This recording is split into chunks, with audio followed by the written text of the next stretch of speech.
నేను యూట్యూబ్లో వీడియోస్ చేస్తున్నందుకు చూసిన వాళ్ళు కొందరు అవసరమా యూట్యూబ్ నీకు అని అంటున్నారండి. అదేంటండి, నేను తప్పని చేస్తున్నానా? యూట్యూబ్లో ఏమైనా బ్యాడ్ వీడియోస్ పెడుతున్నానా? ఎందుకు అంటున్నారు అర్థం కావట్లేదు. అయినా నేను చేసే పనిలో తప్పు లేనప్పుడు నా మనస్సాక్షికి తెలుసు కదా అని ముందుకు వెళ్తున్నాను. మనం చేసే పనిలో చెడు లేనప్పుడు అవేమి పట్టించుకోవద్దని అనుకొని వాళ్ళు నన్ను ఎన్ని బ్యాడ్ కామెంట్స్ చేసినా, ఎగతాళి చేసినా నేను మంచి వీడియోస్ మాత్రం చేస్తున్నాను. నా వీడియోస్కు వాళ్ళు ఎగతాళికి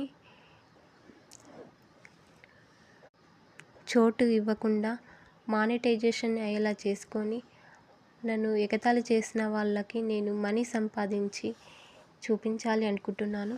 మనము చేసే పనిలో తప్పు లేనప్పుడు ఎవరికి భయపడవద్దు అని నిర్ణయించుకున్నాను ఫ్రెండ్స్. శ్రమ నీ ఆయుధం అయితే విజయం నీ బానిస అవుతుంది అనే కొటేషన్ను నేను ఫాలో అవ్వాలనుకుంటున్నాను. ప్లీజ్ ఫ్రెండ్స్, నా వీడియోని సబ్స్క్రైబ్ చేసి లైక్ కొట్టండి ఫ్రెండ్స్.